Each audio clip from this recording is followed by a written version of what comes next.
be blessed by a lot of, we're going to be blessed by some great speakers on today. I'm so excited to be able to share this platform with the speakers that are going to be on today. And so that's just a little bit about me. I hope I didn't go on too much, but thank you, Addie, for allowing me to share a little bit about myself. And, okay, so I'll just maybe keep going, Addie. No, you're good. Yeah. You're good. Can y'all hear me? Can y'all hear me? Is the hearing You're okay? bad. Okay. Yes, dear. All right, Thank I'm you. back. We should be streaming live on YouTube now. Everyone can hear me. Thank you so much, my dear, dear, darling LJ. You are just so awesome. And thank you so much for that beautiful introduction. Now, I do want to get us going and get us started today. And one of the things that I wanted us to do is I have a poll that I'm going to put up here. And I would like for those that are participating to answer. Now, this is just because I just want to check in and see where we are. One of the, many of you know me as the heart coach. You know that I've been doing heart talk, heart coaching, heart connections, and all of that. And I'm still passionate about that. I'm still on that mission. That is still the work that I'm doing. Now, the mission has grown and has progressed, and I'm now focused on the idea, the movement, the mission of what we call heart equity. Heart equity is about us creating and generating personal, relational, and financial wealth through authentic living. And one of the things that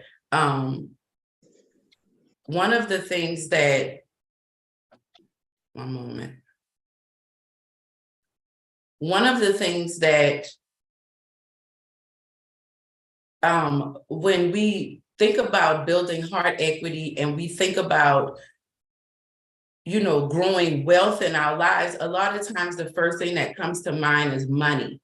And the thing that we need to realize is money is pretty much the fruit of the root of what's happening and what's going on in your life, right? So as we get started, I want to get everybody involved. I see some of you are filling out the poll. I encourage everyone to do it. What area of your life do you feel you need the most support, right? We're talking about personal health and wellness. We're talking about personal and professional relationships and health, and we're talking about financial health, because today we're going to be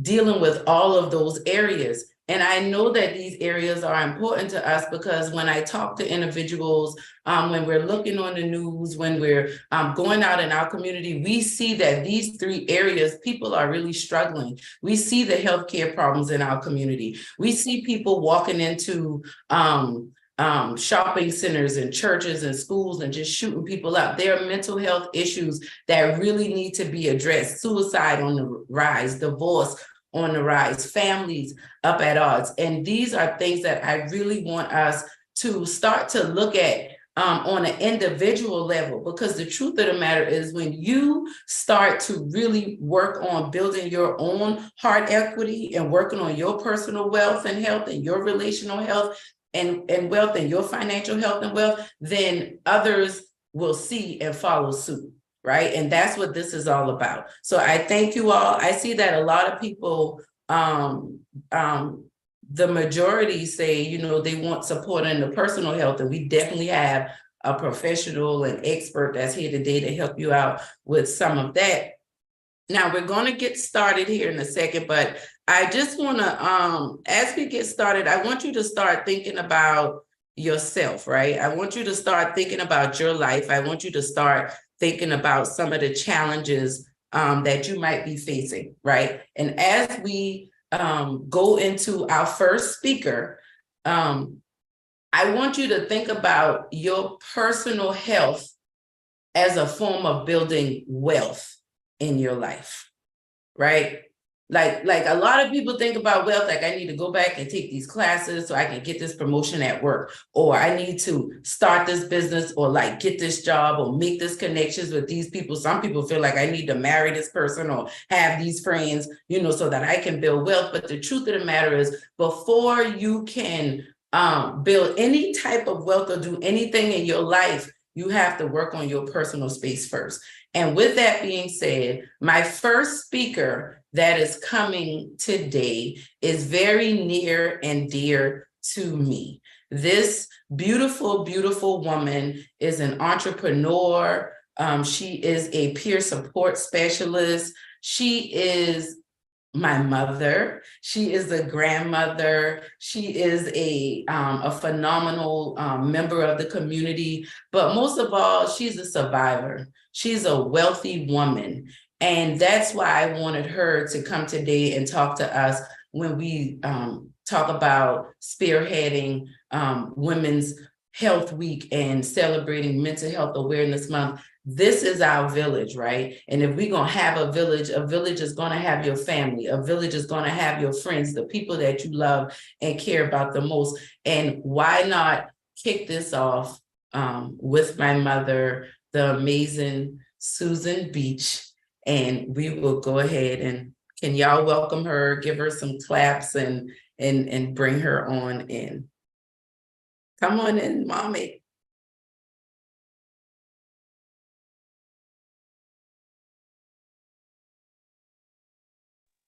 You're on mute, Miss Susan. Unmute your mic. There you go. Okay. Okay. Hello, everyone. Thank you, Adelai, for inviting me to your to the Village Health is Wealth Week. I'm honored to be here today, and I thank everyone who's participating in our forum. Yes, I am a survivor. I have been diagnosed with systemic lupus erythematosus for the last 40 years. A little bit about lupus is that it is a chronic, long-lasting autoimmune disease that may affect any parts of the body. Lupus occurs when immune systems, which normally help us protect the body from infections and disease, attack its own tissues. This attack causes inflammation and in some cases, permanent tissue damage, which can be widespread effect, and it affects joints, skin, lungs, kidneys, circulating blood cells, and brain. So it can affect all aspects of a body. People with lupus experience periods of flare-ups, and they also experience periods of wellness, which is remission. Lupus the flare-ups can be mild, they can be severe. However, with treatment, many people with lupus manage the disease. Anyone can get it. However, women get the disease about 9 times more often than men. Most often it happens to people between the age of 15 to 45 years of age, but it can occur in childhood or later in life as well. Lupus is more common in African Americans than white people, and is also common to people of American Indians and Asian descent. Men, African American, Chinese people, and Hispanic people are more likely to have serious organ systems involvement. If you have a family member with lupus or another autoimmune disease, you may be more likely to develop lupus. The symptoms of lupus vary from person to person and can range from mild to severe. You may have just a few symptoms affecting just one area of your body, or you could have many symptoms throughout the body. Symptoms may come and go, and you may develop new symptoms over time. Some of the symptoms that are more prevalent are like arthritis, fevers, fatigue, tiredness, rashes that most commonly appear in your face, like the butterfly rash. Also, I call them lesions, like round scaly rashes that appear anywhere on the body. One of the most important things affects is sensitivity to the sun, hair loss, sores may appear in your mouth and other areas, changes in your colors, the tips of your fingers can change, your glands can swell, you can have swelling in your legs and around your eyes. There can be problems with breathing.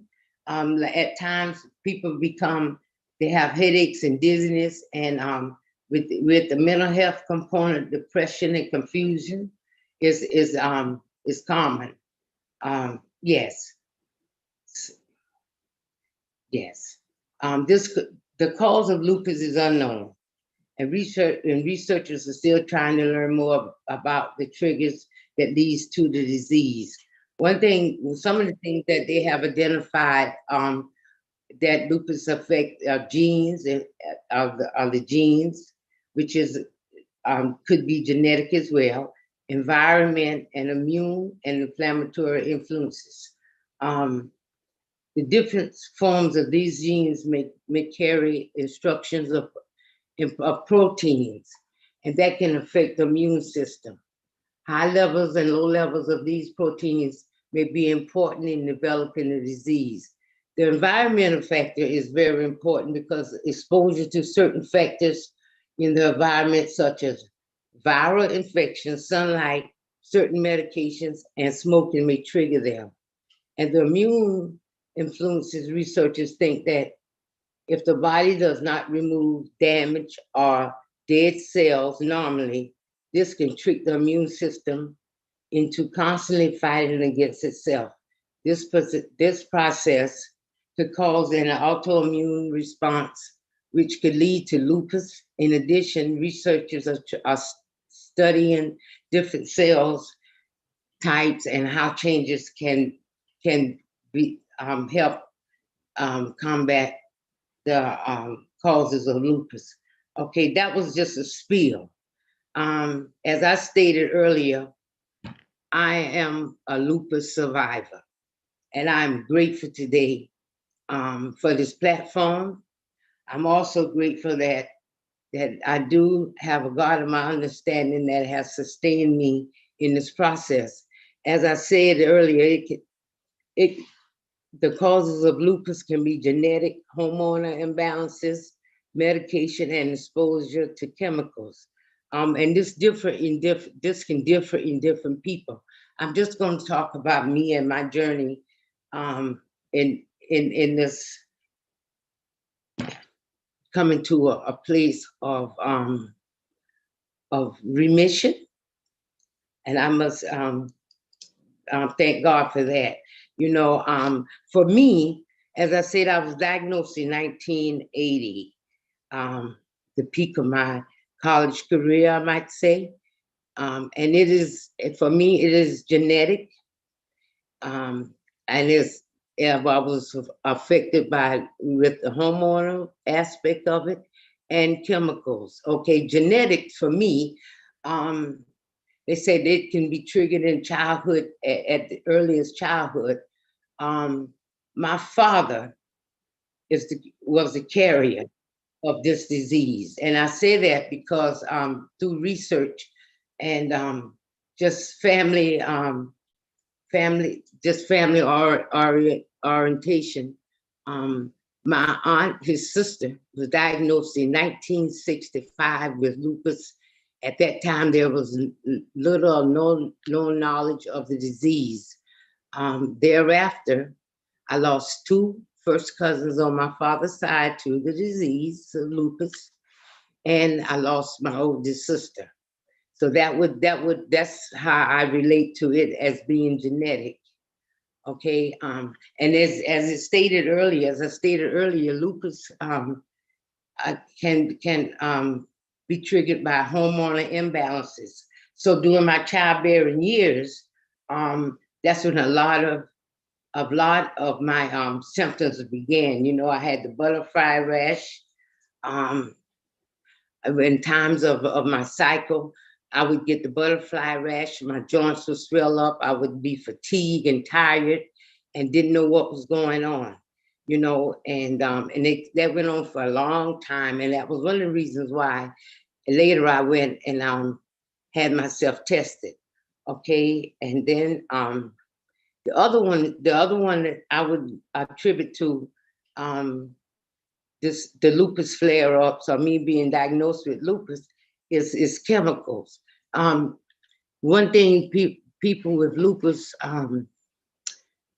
don't recognize, they just take with minimal concern is allergies, just natural allergies, natural herbs, and our chemicals. For me, I've went years refusing toothpaste, mouthwash, eating pineapples, live Christmas trees, not knowing that those were triggers for my lupus flare-ups. I'm not going on it. And so when I went to the dermatologist at 20 years of age, not knowing anything about this disease, happy-go-lucky, college sophomore, I walked into the office and the dermatologist looked at me and he was like, okay. So I had another appointment where he told me they were going to run a series of tests and send them to the Center for Disease Control. Okay, I'm a little leery with that. When I came back, he gave me the report. And at the age of 20, not knowing what lupus is, and it was incurable, it was a disease, and it could affect your mind, your body, your organs, all this, I just went off in a tailspin. And as I go on, I explain how this process have worked for me. So at that time, he told me everything I was allergic to, artificial and natural, that's where the chemicals come in. So when I left that office that day, I was just distraught. I felt, I felt like it was impending doom that I would never be able to, have a normal life, complete college, maybe get married, have children, just have a career. All that was just, taken away from me in that moment. But what for me is that what really helped me in this process was my family at that time and my belief in God. I had a brother that did a lot of research, and he explained to me, he said, you got to read up on this and become aware of what's going on. And that's when I realized how it can affect the body. So with that being said, at this point, I needed to get a village. I needed to support however I could get it, not knowing what kind of resources to get. But for me, I started with my family. And the biggest part of this is education and knowledge and awareness. When I stated to my family that I was diagnosed with lupus, my mother, my sisters immediately went back to when we lost our aunt to the disease, and nobody really knew what it was. So first there was a lot of sympathy, but as I became more knowledgeable of the disease, I was able to bring awareness to them, and so it changed from being sympathetic to being empathetic for me, and that was very supportive.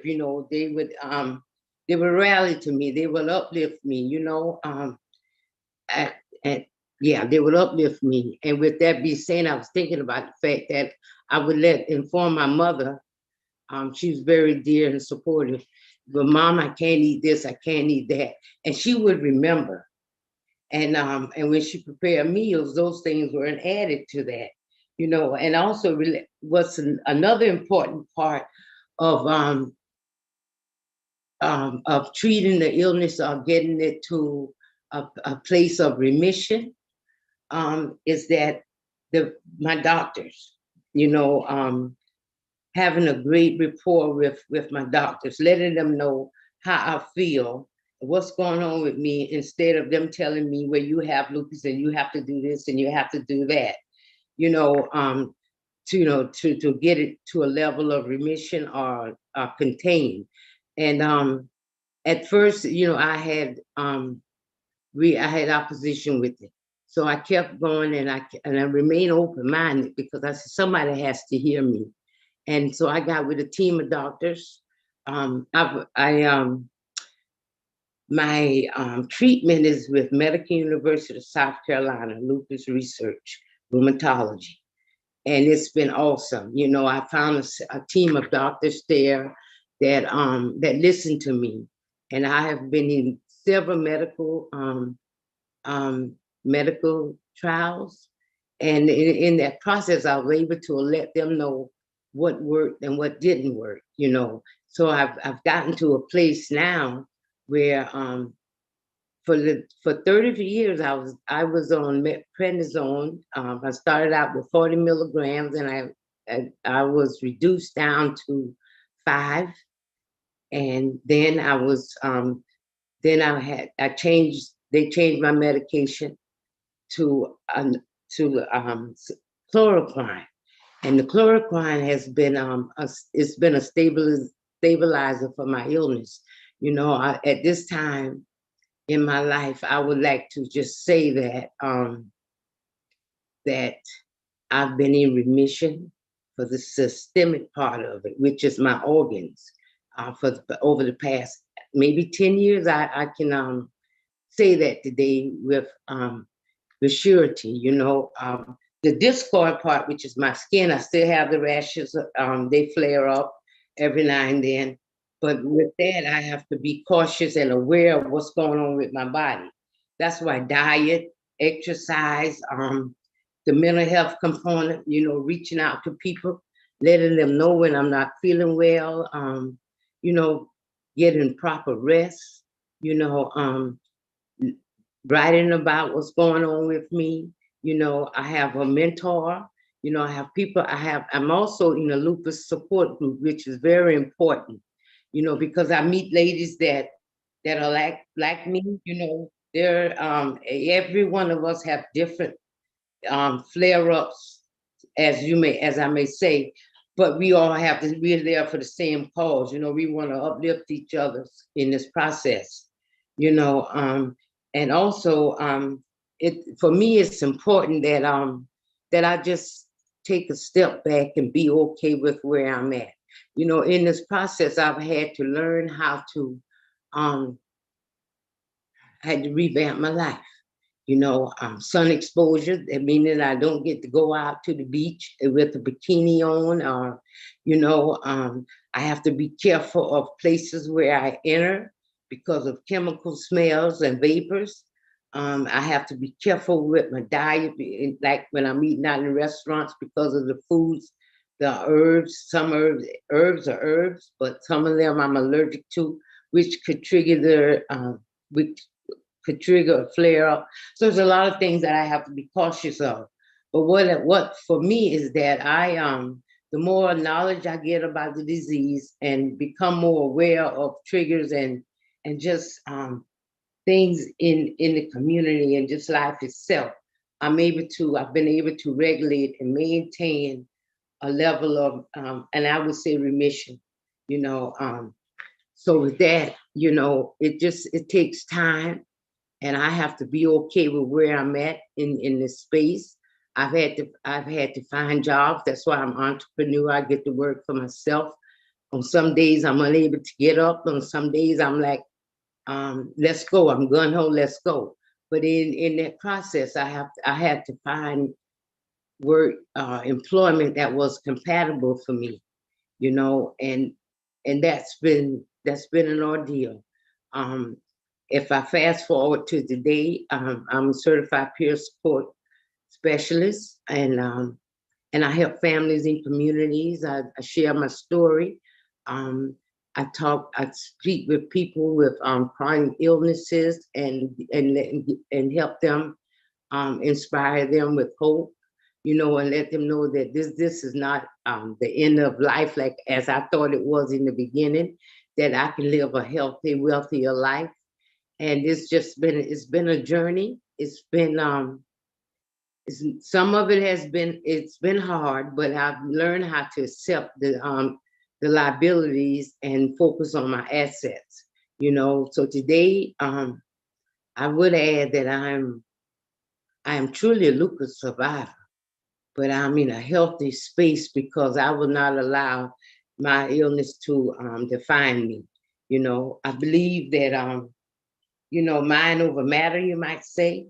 So I don't hold things in. I express myself in an appropriate manner, and I reach out to my community. You know, the mental health aspect, the doctors, family support groups, and it's been very helpful for me. Um, this is pretty much my. Oh, and by the way, along with that, I like to acknowledge my beautiful daughter because when I was diagnosed with lupus, and became pregnant with Adelai Brown. I went into high risk. The doctors said to me that it was a 50-50 chance that my child would survive. And you know, that's when they say that it affects women in their childbearing years. I had faith in God, and I just believed that that God meant for me to have my child. So at 3 months into my pregnancy, and I went in for my checkup, the lupus had gone in remission, totally, nowhere in my body. That's why it's so mysterious, because it flares up at any time. And so I was able to carry my daughter full term. She came healthy, happy, bouncing baby. And then at her 6-month checkup, I had a major flare up. I mean, I was like 6 days in the bed, and with my daughter not being able to provide for her properly. But my family, there's my family again. They came in and they were, you know, at that time of need, and they supported me, you know. And so there is where the weight loss came, the weight gain came, the depression came, um, you know, just impending doom, you know. So I got into medical university, which was life-saving for me. And I've been following, you know, their instructions and taking suggestions. And today I have a healthier life. I'm grateful I have a family that supports me. God bless me with a child, 4 grandchildren, my community of support. It's just it feels vibrant. It's uplifting and it's empowering. So I reach out to people with that's been diagnosed with lupus and other chronic illnesses in support, letting them know that it's mental, it's physical, and it's spiritual, and those components has to be nurtured, you know, for the physical to manifest. I thank you all for having me on this forum today. And I also have some contacts, you know, where you can get help for lupus patients, or if you want to support a family member, you can contact MUSC Lupus Research Study, and I'll put their information in the chat. And also you can contact the Lupus Foundation of South Carolina. I will put all that information in the chat. I am a part of both of them, and they are very helpful in this process. Thank you all for having me on your forum today. Whoop, whoop. Let's give my mommy a round of applause and celebrate her.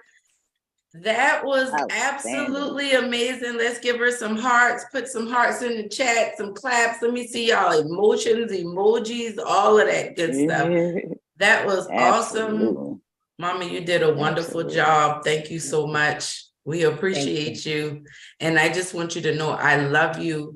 And I thank you for educating us and inspiring us. And to be honest, I learned something new today as well. So thank you so much for being who you are. We love you. We love you. Thank you very much for having me. Thank you. That's so perfect. Oh my God, let me just underscore what Adelai just said. Miss Susan, definitely that was so inspiring, and you're being transparent with everything you've gone through. Pain is really something very difficult. And, just like you expressed and were transparent about, when you're not sure about what your life is going to be, that in itself carries a stress because you don't know. There's the uncertainty. You have had experience where people in your life have lost their lives or have had really serious situations in with the same thing you're dealing with. And now that you're coming into that and having to go through that yourself, I can imagine that absolutely would take some degree of a mental toll on you, and for your strength to be able to reach back and to help other people who may be not only going through it themselves, but may know people who in their families or friends that are going through it as well. That's so powerful. That's what we mean by a village. The village reached back. The village understands. The village wants to know that what you're going through, even though I may not be able to sympathize or empathize. I think there's a little bit of a difference. Coach Kama and Coach Adelai, y'all can help me. There's a little bit of a difference with sympathizing and empathizing. But when you've gone through it yourself, you see what I'm saying? And that's the compassion that we as people of African ascendancy, I don't like to say African descendants, we're of African ascendants. That's the power of our family and our village units, that we have compassion for one another. And I also took note of how you didn't take ownership of the disease. When you said one time as you were speaking, you said, my lupus, and then you quickly caught your own self, and you caught yourself and you said, nope, I'm not going to take ownership of that. And so that was a powerful thing as well in dealing with that. And the root, the family member that helped you get to the root of that, all of that, everything about what you talked about, was just so very helpful, so very powerful. And we certainly appreciate you for that, once again, for sharing from your heart. Yeah. So I think that Adelai, you're certainly welcome, Miss Susan. Thank you, Coach Kama. Coach Kama is in the chat box. She has just got it going on up in there. I tell you what, I love it, Coach. It's just so, like I said, this is the way we do it as a village. And I just really appreciate you so much for saying that, Coach. And Addie has a trivia question up. Oh, one other thing I did want to add too, if there's anyone here in the, if you're wanting to submit a question to Miss Susan, do you have any at the end, when we maybe summarize, would you have any objection to if anyone has a question for you? No, I would not. If you'd like answering. Okay. Okay. Yes, that's perfect. Very good. Very good. So feel free, if anyone has a question, put it in the chat there. And, we'll definitely at the end in the summary, take your questions and answer them too. So perfect. And don't forget to answer your poll question that's there. What percentage of first and second year students believe Black patients feel pain differently for any other race? And I'm just going to be transparent with my answer and put the highest percentage there. Because, because systemically, I think, as African ascended people, systemically and historically, we've been led to believe that our pain is not as great. If I can say it like that, our pain is not as great. Oh, they can handle it. And so we're minimized to a degree. That's why a lot of us, and you mentioned that too. You did mention something about that, how people and how the medical profession can minimize, how we see our own pain. And that's what causes us, because these, we've had these experiments that just kind of use us as guinea pigs. The Tuskegee experiment comes to mind, quickly. That has allowed us as African Americans, Africans in America, to really be a little leery. I mean, I'm gonna speak for myself when it comes to going. We want to get past those things, but historically, when you have these references, you seem to kind of, migrate to those types of situations, and it might be a little difficult. So thank you once again, Ms. Susan. I appreciate you for that. Thank you very much for having me. Awesome. So we're going to go ahead and get started with hearing about our next speaker. I'm just so excited because I just met, my grandmother always used to talk about people's spirits. And, it's just a thing about people's spirit. I was able to meet Coach Kama and Dr. Wilder, who is our next speaker. just briefly yesterday, and immediately, you can just pick up people's spirits, and I felt a positive connection from the moment just meeting them just for the very short time I met them. So I'm so very honored to be able to introduce Dr. Lashana Wilder. Dr. Lashana Wilder, she's a doctor of medical science. Oh, before I go into that, see the percentage, there for the trivia question. What percentage of first and second year students believe Black patients feel pain differently from any other race? Isn't that interesting? Very interesting. Thank you for sharing that. Yeah. Okay, I'm going to go back to the bio with Dr. Lashana Wilder.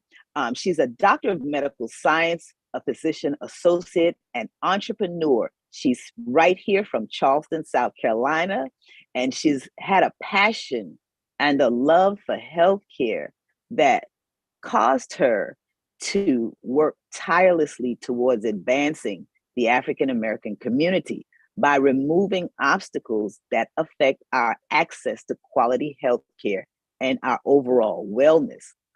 Her achievements in this area has earned her superior merits and has distinguished her with recognition at Roper St. Francis Healthcare. She is proud to be a liaison in consultations with other advanced practice practitioners and physicians to assist in developing strategies on how to approach difficulties and conditions while still instructing on how to ensure the level of care to each patient, which is really high on the list. Now, that is something that's an honor. That's very, very much an honor. And she notes that one of her standout achievements that contributed to the removal of obstacles in healthcare practices is where she was instrumental in the development of practice models that created the blueprint for physician associate practices in South Carolina. That's a standout achievement. Very, very proud of her for that. Now, the developments that are aligned with South Carolina Board of Medical Examiners, it created a pathway to expand healthcare delivery that is still actively being utilized. So as the first physician associate in South Carolina with her work in retail medicine, advocacy efforts, these have opened the doors for more physician associates to work in this arena. And as I might add, that gives our little girls, our grandchildren, our children, our nieces and nephews, they can look up and see a real life doctor. What's that doctor, the doctor with the little, y'all know what I'm talking about. McStuffins. That's what it is. Oh, yes. Dr. Quinn. I was about to say Dr. Quinn medicine. So our little girls, this is a real live Doc McStuffins right here. And so she's spearheading the change in the practice model, and it's approved and encouraged by the South Carolina State Board of Medical Examiners. And this has created, once again, greater access to quality healthcare for patients that was once limited throughout the state of South Carolina. And I'm telling you, she is just, it's just so, it just blesses my heart. It warms my heart to present to you right now our Dr. Lashana Wilder, and we're going to be blessed by her sharing on this day. Thank you, Dr. Wilder. Hey, everybody. Welcome, Dr. Wilder. Listen, I got to get myself together because Miss Beach got me over here crying, like for real. I'm like, oh, I was not ready for that. But it was just so inspiring to hear you speak, Miss Beach, because like I said, I still got to get myself together to be, I'll say this. I am just so proud to be a Black woman, because to see how much resiliency and just even the vulnerability, but the amount of strength that you show. And I myself, and being transparent, is still working on that space. But the amount of just magic that you have just captivates us, just listening to your struggles, but your survival too. And I guess I got emotional because, we all need that push sometimes. You never know what people are dealing with. And to hear that you've been through a fire and coming out looking like you don't even smell like smoke, girl. I'm just like, and just thank you. Thank you so much for your vulnerability. Just thank you so much for your bravery and courage. And like I said, man, I'm just proud to be a Black woman today. Like, you just made my whole day. But in saying that, it brings me to the, how we're always, said to be the strong Black woman, right? And that trope and that cape that we carry is like hard to wear sometimes. And I just noticed that Adelai, put up a post saying, how many of you have felt overwhelmed in these areas? Like, which areas have you felt overwhelmed in, either your health, personal relationships, or finances? And if I'm truly honest, I've had struggles in all of those areas, and that's, now that I'm thinking about the question, I was like, or all of the above should have been a choice, because I feel like I've had struggles in all of those areas. But the thing is we are still under this, American imagination of what a Black woman is supposed to look like, how we're supposed to act, what we're supposed to behave like. And if you decide to somehow speak up for yourself, or to one day, advocate for yourself, then you become the angry Black woman. So you walk in this lane of which one do I be? Am I just supposed to be, okay, put the face on and bury it? Or should I just, step back and not say anything because I don't want the consequence of confrontation? Or when I do, advocate for myself, then you don't want that title either. We wear so many hats. It's like, which one should I be? So just feeling out the group here, it's a 50-50 split. Most of us have felt like health has been a place that you've been overwhelmed, and personal relationships is a place that we've been overwhelmed. And in the sake of time, I'm going to be, able to speak to each of those areas. So this is the thing. One, just through life lessons, I've realized that wearing that strong Black woman cape is literally killing us in all of those areas. And has, like LJ alluded to when we first started speaking, how historically us as Black people have been deemed to have these, superpowers. But in reality, and I'm grateful for the superpowers now, that's a part of our magic. However, it causes a rift when it comes to trust, and when it comes to just our access to healthcare and how we engage with healthcare providers.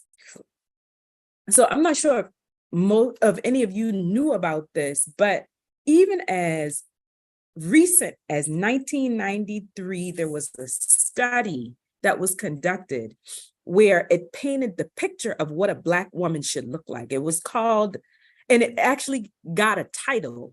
It was called Sojourner Syndrome. So it was developed as a study in Harlem to evaluate infant mortality and maternal mortality amongst Black women and how we handle it. And obviously, we know that is a disproportionate, ratio, that more Black women die in childbirth, unfortunately. However, the mental health part of it was the part that was being studied. So most of us have not only been taught this, strong Black woman cape just by seeing a lot of the things that our, ancestors have went through, our parents, our grandparents, but you just kind of bury certain things and just make it go away for a second because stuff got to get done. But we don't pay attention to how that affects us emotionally. And this study was interesting to me because it started to do that. It said that the adapted behavior precipitated health risks due to chronic active coping of trauma. So this whole, stereotypical thing that we are expected to become has really been rooted out of traumatic experiences. So, and we've learned how to function in dysfunction. Could you please repeat that? Could you please repeat that? I hate to interrupt you like that, but I just want you to say that's that one more time. Thank you. That the adaptive behaviors that's what you're talking about? That part? That Yes. the adaptive behaviors have precipitated health risks due to chronic active coping because of traumatic experiences we've been forced to, have to deal with. And then I'm not sure if you all have heard of this. It's something else called John Henryism. And what that is, it's a study, another medical study that has been conducted where Henry, I'm not sure if y'all remember John Henry, was this guy who was a steel railroad driver. And he was, had to adjust to build the railroad faster than everybody else. And at the end of this particular study, it showed how high efforts to cope and overcome with barriers was directly linked to health disparity, like his decrease in health overall. So not only as Black women are we forced to stereotypically deal with this, Black men as well. So we have to say enough is enough. Sometimes that cape needs to be put on, but a lot more times than not, to have spaces to where we are comfortable in being transparent or saying, I need help or I can't handle this needs to be more welcomed because it truly is killing us. Now, when it comes to our health journeys, right? To answer that trivia question, the answer is 40% of first and second year medical students think that Black patients have thicker skin, that we just can deal with it. Now, last I checked, if I cut me and if I cut you, your blood bleeds red just like mine, right? So again, it's just a systemic ideology that we've been expected to live up to that has gone, and this has been published this month. So this is something that has been centuries, that has been inundated in our psyche that we are just supposed to be able to deal. And I think that's why mental health in the Black community is such a thing, because for so long we had not been allowed. We had not been, allowed to. And even with that, admittance or having to say that I'm dealing with this particular issue feels that vulnerability for some reason equated with weakness, but it's not true. It's just not true. So I say all of that to say, when we are able to express pain, especially in the midst of things that we are dealing with, that have to be kept in secret. I remember this came for me personally, just in being transparent, because I gotta kind of say, do what I'm saying. It came to a head for me in February of 21, where I felt totally broken in every way, mentally, physically, and spiritually, just scarred, broken. But I remember literally on the floor in my mom's house, just a mess and tears, because having to wear the heaviness of everything it directly affects our health in a way that we don't even realize until we've gotten so sick that it's hard to dig yourself out of it. Now, so as far as relationships go, in personal relationships. For example, I'll say this, put some hearts in the chat if you guys agree. How many times have you felt like, I just cannot deal with her today, or I can't deal with him today? Or have you ever experienced when your phone rings and you just, oh, here we go. You know that one somebody is calling you to dump something else. So I say all of that to say like this, problems that we are a lot of times forced to have to hold on to, but carry everyone else's weight at the same time. And that too is significantly decreasing our overall health and wellness. I'm, like I said, just being transparent. I'm learning what that actually means now, after getting to a place where I couldn't handle it anymore. But suppressed emotions directly lead to comorbidities. And I'll say that again, suppressed emotions directly lead to comorbidities. And if we have dis-ease here, mental dis-ease, it manifests in our body as physical disease. So the importance of being holistically well affects all of our areas of life. And that's critical. And that one thing is literally a life and death decision that we have to make. Now, going to finances, it was another article that was recently published. I want to say about excuse me.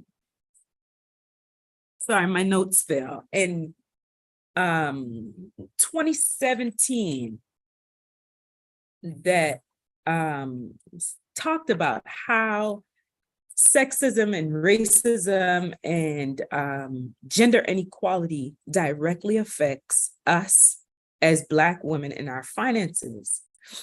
And to address race and gender biases, I learned that for every Black woman, since 2017 has earned 61 cents for every dollar that our male counterparts have earned. So, 61 cents. That doesn't seem like much, but in a year that equates to $23,653. I'm not sure what kind of money you guys are working with, but I don't have $23,000 to give away. But if we don't advocate for ourselves or say, or put ourselves in a position to where we are looking or decreasing that gender gap, just being white, Black women dealing with white male counterparts, we're going to end up losing over 40 years time, $946,120. That's almost, in my mind, that's $1 million. If you have $1 million to give away, I need to do what you do, flat out, because just thinking about that. So just in the sake of time, kind of wrapping up what we're speaking about here as far as our health journey, relationships, and advocating for our finances, I wanted to share a few action steps for us to get on our journey to healing. And one of those ways that I just, of course, this isn't scientific, but this is all through experience, is to learn how to set boundaries. That in itself sounds very simple, but it's one of the greatest gifts that we can give ourselves. So let me do a temperature check here, okay? I call these temperature checks. If you put, a green heart in the chat would be, that's a go. I absolutely find that I need to do that. A yellow heart in the chat would be, I'm not really sure how to do that, or I still feel uncomfortable. And a red heart in the chat is absolutely not. I have no idea how to set boundaries. Let's see where we are here. because I'll give you a couple of tips on how to start. But in my mind, setting a boundary literally can be life or death for somebody. For example, if you feel overwhelmed, right? And you know your schedule is full, you had not had a break, you work it off of maybe 3-4 hours of sleep, get a phone call. Hey, Adelai, I need you to do X, Y, and Z, right? And you feel like you owe this person. So okay, fine. Knowing that you are not able to put anything else on your plate. What happens?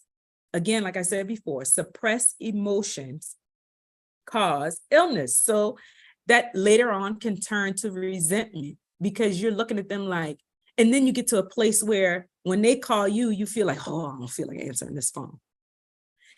If you learn how to set those boundaries initially, I do it all the time.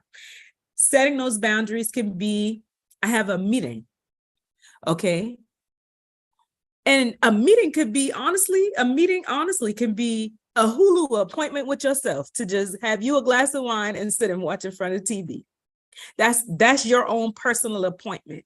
But to be able to grasp and practice those boundaries, to give yourself space to say, I need rest, will take you further than anything. And I encourage you to practice that.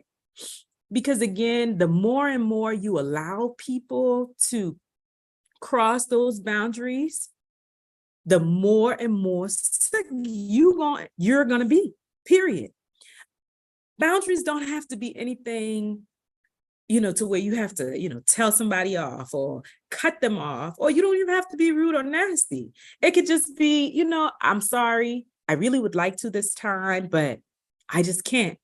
I have a scheduled appointment. And the beauty of boundaries can be a weed out for you. It lets you know the people that you need to invite into your life.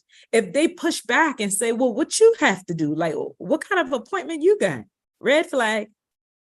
Because people that love you and respect who you are would say, okay, no problem. Maybe we can reconvene, or maybe we can reschedule. But if they're pushing back and saying, and asking you to explain what your appointment is, you will quickly learn who you've been dealing with and why your energy is so drained and why your health is such a disarray and why your mental health is in such a disarray. Boundaries is such a essential tool to have in your back pocket. The other thing is saying that is learning how to create a wellness routine and stick to it. Your wellness routine, or the way that you take care of yourself, is fundamental to your overall health.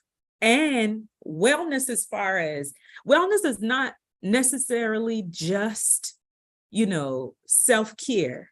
It's everything. It's sleep, it's meditation, it's how you are able to function and communicate with people. It's all of those areas of your life that will help to allow you to live in abundance. There's nobody that's going to fight for you more than yourself. You have your family that love you. You have your support. You have people that care about you. But you have to be in the fight for yourself, because in fact, it is life or death for you to be able to continue to live a life of abundance that you've been promised that you should live. So we ourselves have to take those action steps and make them personal. And the last thing that I will say that can potentially affect us as far as action steps go, that leads us into wellness and getting rid of the strong Black woman cape, is to advocate for yourself and to say, I don't have the capacity for that right now. I just can't. That doesn't make you weak. It doesn't make you the angry Black woman. It doesn't make you anything more than just someone who cares for yourself. One thing I heard someone say to me was, people come into your life. Sometimes people come into your life for you to show them how to love. And sometimes those people come into your life to show you how to love yourself. And that was the most powerful thing that I needed to hear, because it changed the game. It was a game changer for me. I'll say it again. People come into your life. Sometimes people come into your life for you to teach them how to love. But sometimes people come into your life to teach you how to love yourself. And that can save your life. Once you say no, no is powerful. Again, I talked about boundaries a bit, but no is powerful. Setting boundaries, saying, I am not going to allow you to treat me this way anymore. Or I am not going to allow myself to cry myself to sleep at night anymore. Or I'm not going to allow myself to feel overwhelmed. I don't have the capacity for that right now. And that is okay. That is totally okay. So, like I said, I am so excited about being a Black woman, because we have so many facets about us that's just untouchable. It's just a thing that we have, and that's just amazing to me. But I encourage you to advocate for yourself, to set those boundaries and create a wellness routine that you stick to, so that we can live a life of abundance that we've always been promised. And that's it. I don't want to hold y'all very long, but I appreciate just being here and amongst just positive people and we are all just moving in the same direction, and I'm really honored to be invited to speak. God kind of did his own thing, because most of that wasn't even what I wrote down in the order of how it was supposed to go. But I just appreciate you all being here and having me. And I hope that the rest of your day is amazing. Love you lots, Dr. LaShayna. Let's give her another virtual round of applause. That was absolutely phenomenal. And I am just, wow, I can give you a standing ovation, a sitting ovation, a run up and down, around ovation. That truly blessed me. I'm serious, because that is so powerful. And as you were speaking, the thing that came to my mind is no is a complete sentence.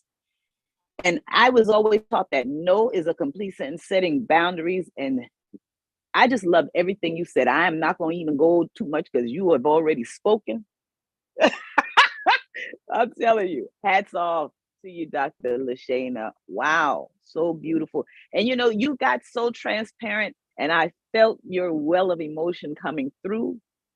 And that makes it even more, because we have to be able to learn how to be vulnerable. And it is a superpower.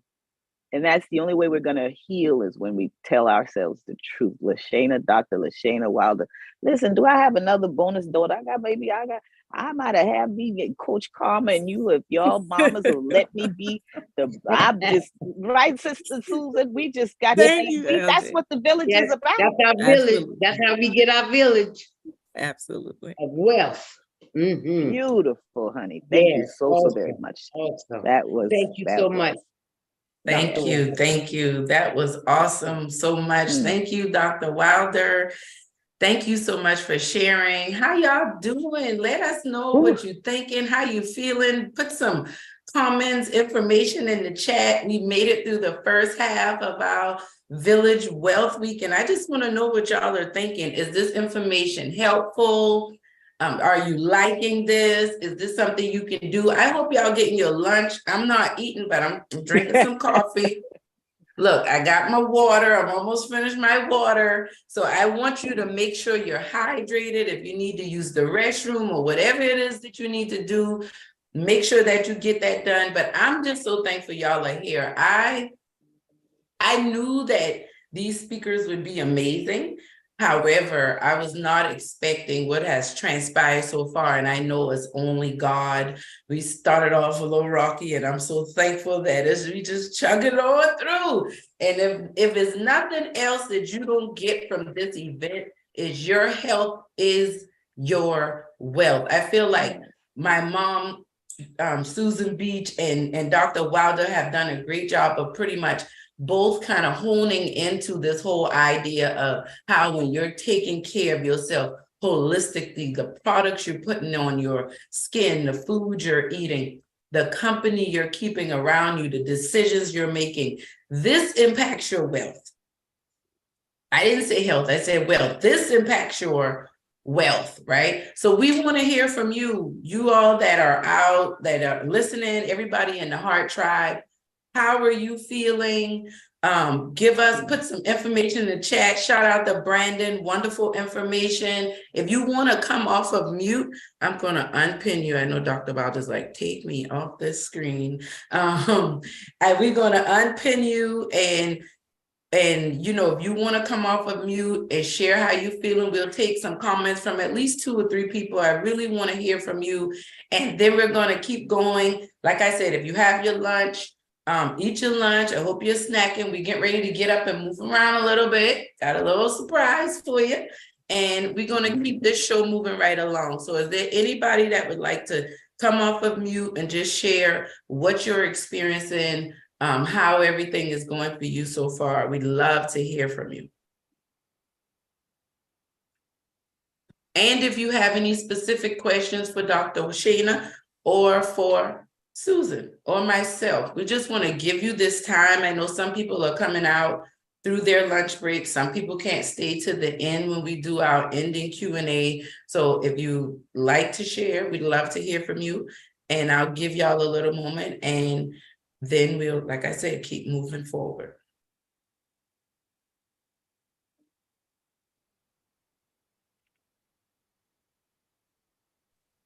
I'll say for me, this has been wonderful so far, very informative, very educational. Who says all Black people are ignorant and not smart and not educated? This is a lie. This shows that's a myth. You know, we just have to take the time, and that village is important to help us each bring out our gifts. I think that makes us feel a lot more comfortable and confident. So thank you all so far for what you've been sharing. It has definitely helped me a lot.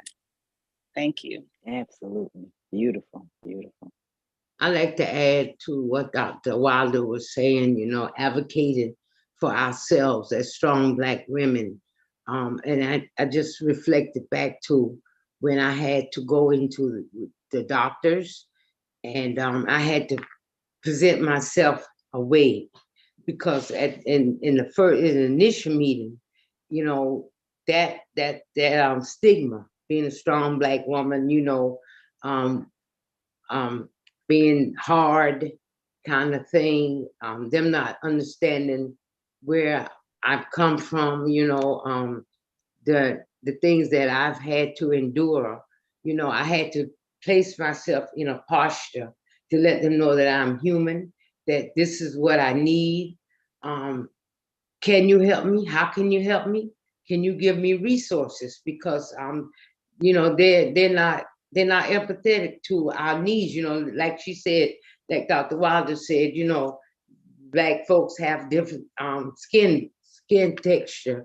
But if I cut myself and you cut yourself, we bleed. You know, so how, you know, I need you to understand where I'm at, you know, that I matter, you know, and my life is important to me. And that's where advocating for myself as a Black woman, you know, I don't have to say that I'm a strong Black woman. It's just I need to represent me in all forms. And other people in society, they're not familiar with that, you know. So education and awareness with that and advocating for myself is very important. Amen. I agree with that. And I thank you for sharing that. And another thing that I wanted to jump in really quick and share with you all today, because it's like we have to get in the habit of talking about what we're going through. Now, I know you can't talk to everyone, but you have to make concerted efforts to release the stress that's in you. When you eat food, your body, even throughout your day, that's why we spend so much money to get rid of the waste, our trash cans and all of these things, right? Your body relieves waste. So what do you do with the waste of your life experiences? What do you do with the bones when you're trying to take the meat from what you've been through? That's what Village Wealth Week is all about. That's what Heart Equity is all about. That's what us being here is all about. In full transparency. Listen, y'all, listen, many of you know me, some of you don't, but let me tell you something. I had to push through this morning. You see what I'm saying? You probably had to push through this morning. But in getting into this, I know this conversation needed to be had. Somebody needs to know that your feelings are valid. Dr. Wilder just highlighted how Black women are dying in childbirth just because people don't believe we're in pain. No wonder we flip out on the men in our lives. No wonder we have trouble connecting with our kids. When you're in pain, that's going to take the primary focus in your life. And we've been taught that you're weak when you acknowledge this pain. And this is not just for women. This is more specifically for our men, even more so than the women. So what does the family do? And if you're the person that's here, if you're listening, and I believe you're the person that's called to be that light in your world, in your community. You're the person called to start building some heart equity. Let's start laying these foundations. Let's build personal wealth. We can't get to the bossing up and securing the bag if we don't even have a strong mental and physical foundation to stand on. You go lose your mind, and now everything you built came crumbling down. It's real. It's real. So we're going to move right along for the sake of time. I'm going to tell y'all, we may go over a little bit. If you have to leave at 1, we completely understand. If you can't stick around, stick around. I don't foresee it being too far, but just for the sake of the flow going into the second half, I just want to make that clear and let you all know that. Now, I am going to introduce our next presenter.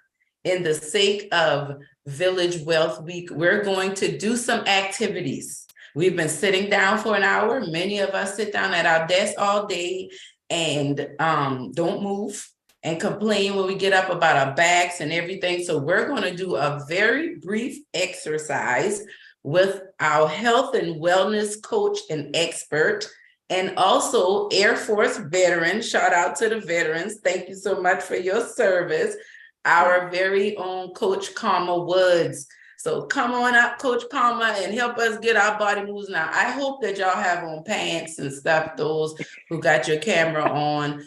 So, because I want y'all to stand up and things. I made sure to put on pants and stuff today too, because you know how it be going down in Zoom now. It goes down in Zoom. We aren't going to do too much moving around. So everyone is okay. I know I work in the sedentary workspace that's sitting at the desk all day. I've been doing administrative work my whole life, even in the military. I did a lot of sit-down jobs. So I know the importance of getting up on those 15-minute breaks. If you have 15-minute breaks, get up from your desk and move around. Don't be so committed to the company that you're not committed to yourself and you're not committed to yourself. 15 minutes, your lunch breaks and stuff. Go walk around. Don't just sit right there and talk to your coworkers and stuff. Move, because your body needs that. The company already got money if they got you on the payroll, so you got to make sure you take care of yourself. That's so important to me. And talking about the mental health and like the brain fog and stuff, I was thinking about blueberries, something so quick, so light that you can have at your desk if you're not allergic to berries. If you don't like blueberries, try another berry. But the blueberries, having that those antioxidants just clears your brain, helps with that brain fog going away. So try to get some blueberries in, or blueberry smoothie or something like that, just to help release some of that stress in our minds itself. Berries are really good for helping release that stress in our mind. And then you're moving around your exercise, you get those endorphins the same way you can get them from sex or anything else. So if you're not having sex, You should definitely be working out, okay? Just to keep your body in a healthy state of mind. Just to say, to be honest, I'm 38, so I ain't gotta not say that. So while you're at your desk throughout the day, you can sit down and do this, but it's just something quick. And thank everybody. Thank you, Adelai, for having me here and building a space for us all to collaborate and be together. So appreciative for that. So we'll just take a few minutes. I'm sitting down here on my porch, but just a few minutes, and I'm going to do deep breath work. It's important. We breathe throughout the day, all day, but a lot of times we don't take deep breaths. I've learned a lot of breath work working with Adelai years ago, the importance of breathing, that deep breathing. So I want to lift your shoulders up like to your ears and just hold it there for about 5 seconds. And inhale when you pull your shoulders up. Inhale, take a deep breath like the doctors would do. Inhale. 1, 2, 3, 4, 5, and take a deep exhale. And like really inhale and hold those shoulders tight. It's like a pinching of your shoulders, but as close as you can to your ears. So we're going to do this 5 times. So we're going to the second one. Inhale. 1, 2, 3, 4, 5. Exhale. And make sure you exhale and push that air all the way out of your stomach. So inhale again for the 3rd time. 1, 2, 3, 4, 5. Exhale. And then for the last time, inhale. 1, 2, 3, 4, 5. Exhale. And then I'm going to stretch my head over to my right shoulder and place my right arm, my right hand over my head and just pull it slightly to the side.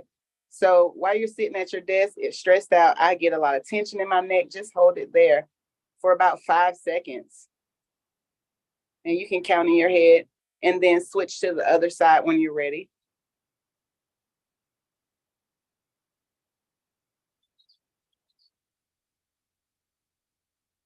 And then one of my favorites, just rotating your neck around. You can do this at work. You can do this on the bus. You can do this in your car, at the grocery store. Just take deep breaths and, let your head roll around a little bit, release some of that stress that's in your neck. We hold a lot of tension in our necks, and I hold a lot like in my upper neck and in my shoulder. So just something quick you can do at work just to release, just to get a quick pick me up and keep your snacks, healthier snacks near you. Drink tons of water throughout the day and do something for yourself. Don't just say, I can't do anything. I'm so busy with work. Health is wealth. You have to take care of yourself, even at someone else's job or your own. Take the time to hydrate, to walk, to move. Don't just sit on the phone and talk all day. You can walk if you're a phone talker, walk on the phone all day. I talk to my best friend on the phone, walk and talk on the phone. But take care of your bodies, because nobody gonna take care of your body like you can. And if you want to live to be way older, got to do some stuff to help yourself. So thank you all for the time. Awesome sauce. Let's give Coach Karma a round of applause. She did wonderful job. Thank you. Yeah. Thank you, Coach Karma. That was awesome. I feel better. I don't know about y'all, yes. but I feel light. I feel relieved, and and you can do it all at your desk. Remember, health is wealth. Health is wealth. It's all about simplifying it. It's just that simple. She just showed us things. I feel a little winded. I feel a little stretched. I feel a lot better. I'm ready to move forward. I feel more wealthy. I feel more empowered to go out and do what it is that I need to do. So I'm curious, for those of you that can't type in the chat, where are y'all checking in from If you can type in the chat, those of you on YouTube, let us know, where are you? What's your city? If you don't want to tell us where you're currently located, where you from, how they say, what set you claiming, where are you from? All right. I just want to know. I want to know who's in here, who's spending this time with us, what kind of beautiful, beautiful individuals are in the Heart Tribe. All right, come through, ATL. I love Atlanta, shout it. I love it. I love it. I love it. And I know I got my Charleston folks in the building. Absolutely. So thankful for you guys. So thankful for you guys. So excited about all of us being here. And we are moving right along. So Georgetown in the building. Shout out to my girl, Nigel. Nigel. That's hey. George. Every time I see Georgetown, I think about Nigel. It's always sweet to me because that's the birthplace my grandfather came from, Georgetown, and it's just very endearing for me. So it's always a special place in my heart. Nigel is my girl. Thank you for being here, always supporting and showing up.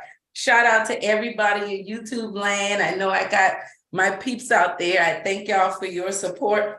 And we are moving right along. So we've talked about we've really talked about all the facets of heart equity. That's why these speakers are amazing. And we're going to do these Village Wealth Weeks. So y'all stay connected. How my girl Mimi likes to say, stick with me, we going far. All right. You stick with me, we're going to go far. All right. Okay.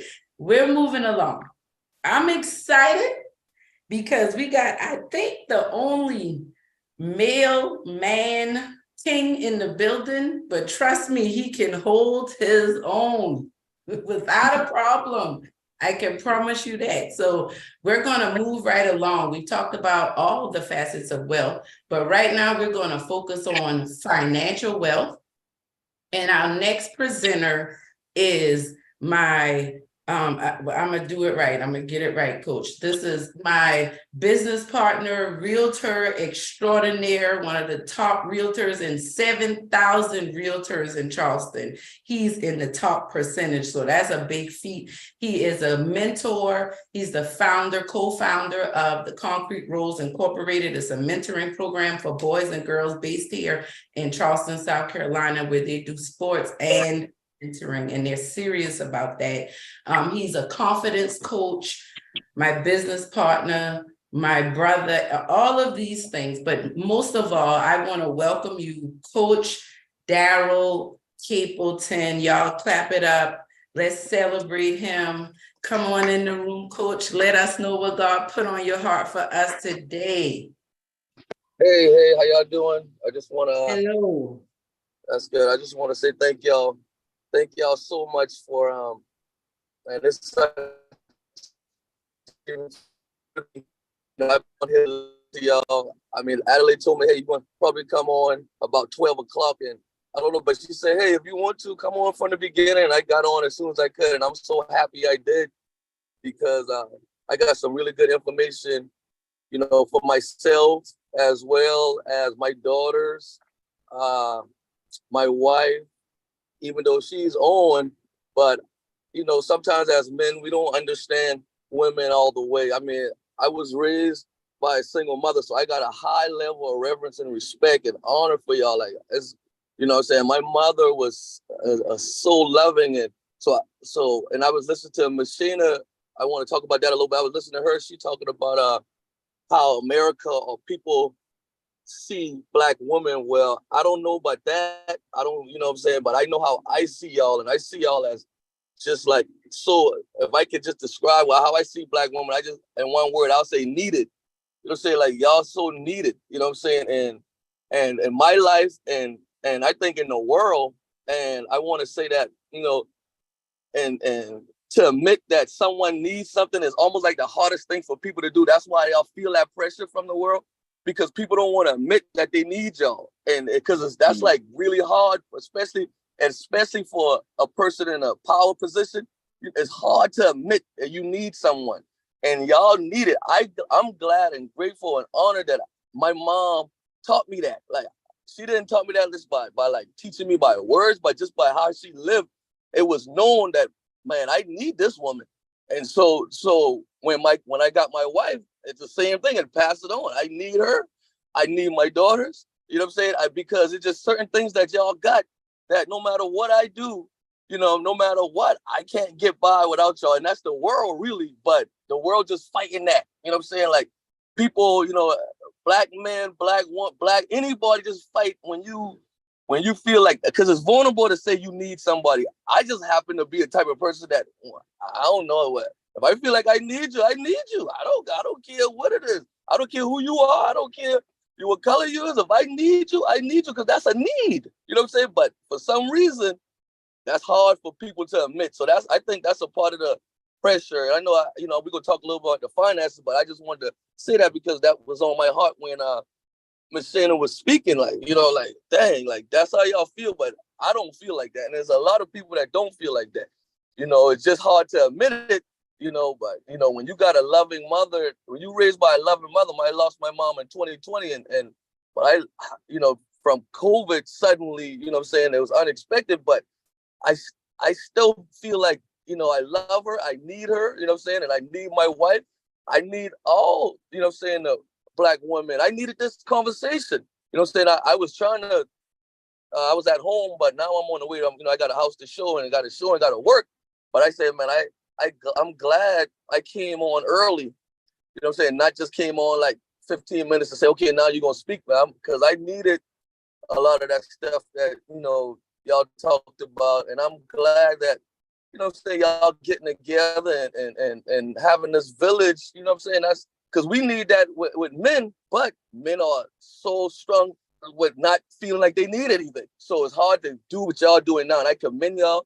And I feel honored just to be welcome to hear this, you know what I'm saying, because it's encouraging me, inspiring me.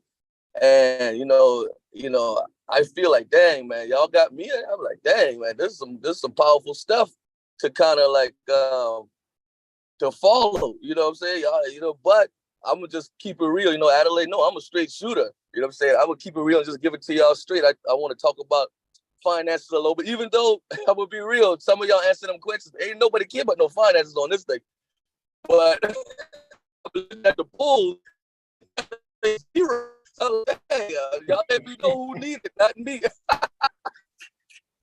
but I would still give it to y'all because you know that's my feel. So I want to say that one of the things about I want to talk about what Miss Shannon was saying about y'all Black women don't make as much money as some of the counterparts that, and that's true, but when my field is wealth building, real estate, credit coaching, that's what I do. I'm in that realm and I'm all right. You know what I'm saying? I don't like to, especially around such powerful, I'm not going to toot my own horn around all this power here, but you know what I'm saying? I do all right in my field and I want to share as much as I can to help. And what I'll share is that what y'all are doing now, yeah, they probably won't pay y'all like the money that other people make just because they don't, like I go back to that need. They don't want to admit they need y'all.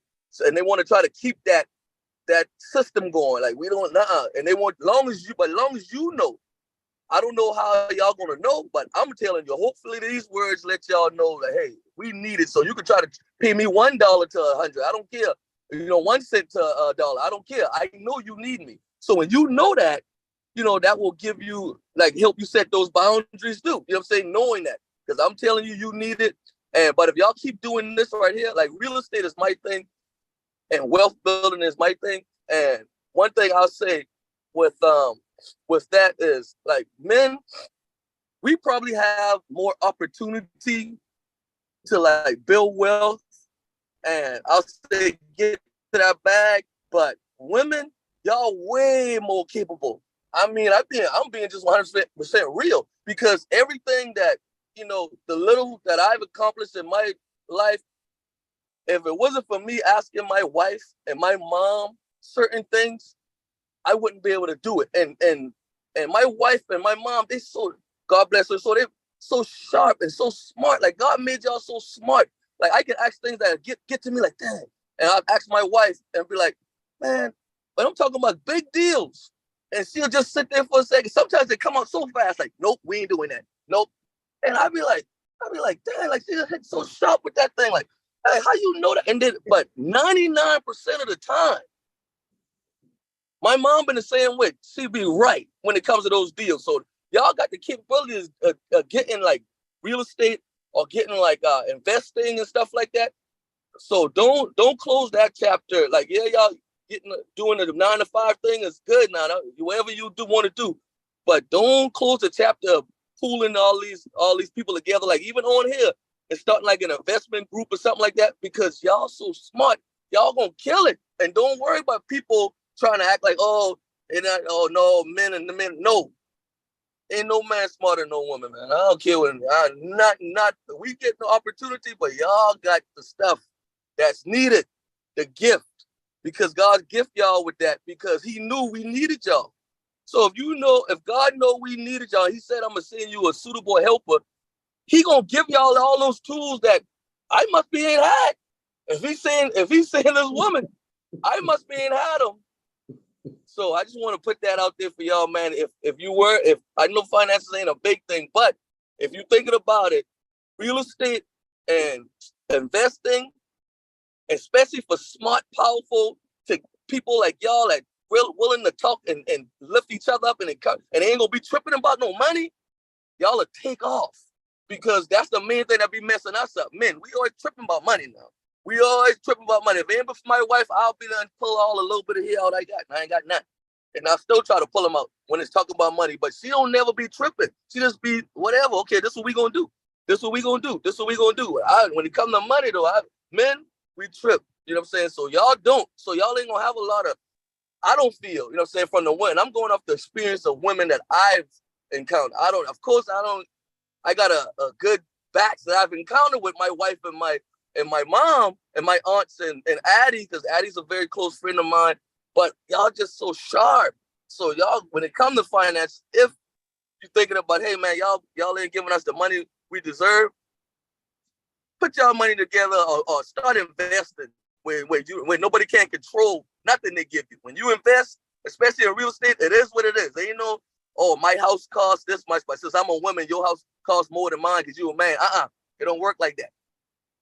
That's where it is what it is. So your brains and your gifts that God give you will come out in that. You know what I'm saying? So I just want to put that out there. You know what I'm saying? That's one of the things that was coming to me when y'all was talking.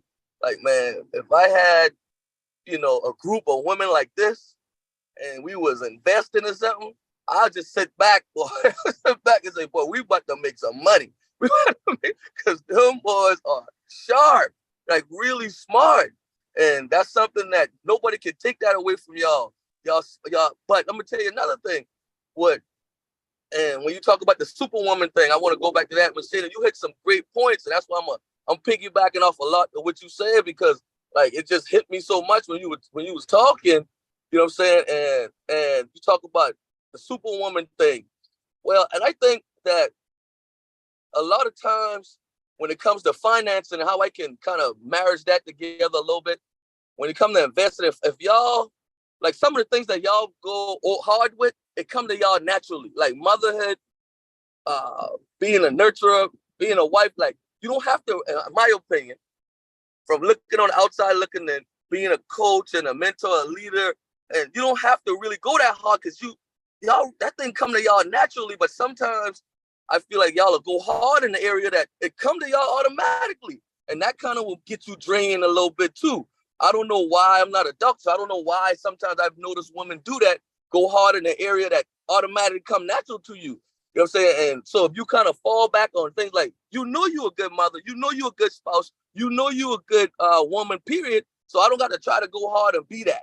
Now, if you go hard with finance or investing and save that energy that you're going hard with trying to be a good mother, you don't have to do that. Y'all so strong and so, especially Black women, y'all so strong and powerful and naturally gifted in that area. Just chill on that. Just let that be. And then put that, all that, your gifts, work those gifts that God give you of financing and investing. Then I think, you know what I'm saying, that'll help with that. Like you don't got to worry about y'all giving me 61 cents on a dollar. I'm gonna go get this money. Now you don't have to think like that, because I don't know if some of y'all think about it like that, but I wish that I had a group so smart and powerful and sharp as y'all to kind of roll with when it comes to that. Because I just thinking about my wife And God rest her soul, my mom, how so much times I've said just little, I call my mom, man, like, man, mama, man, what do you think about this? And she'll say something so simple, but it just hit me like that. She was like, something, I'll give an example, because some y'all don't know my mom, but she real funny. So she'll say something like,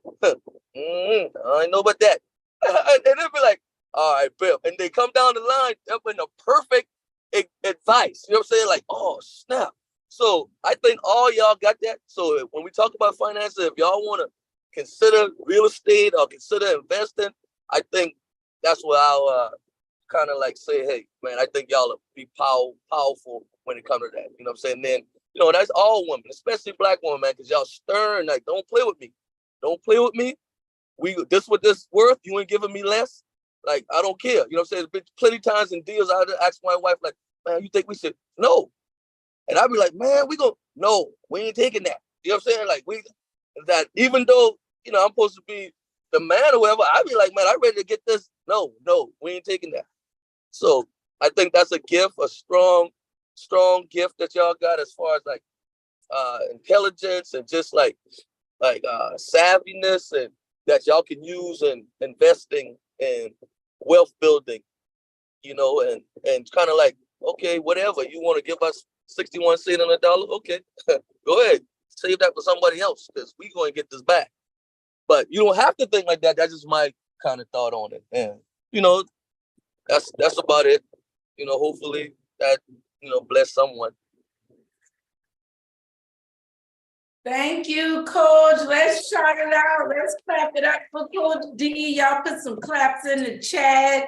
Give us some emojis. Thank you so much for sharing with us, Coach. That was awesome. That was absolutely awesome. And I don't know about y'all, but it felt good to hear those words of affirmation, especially coming from a brother, coming from a Black man who respects Black women, and not just Black women, who respects all women.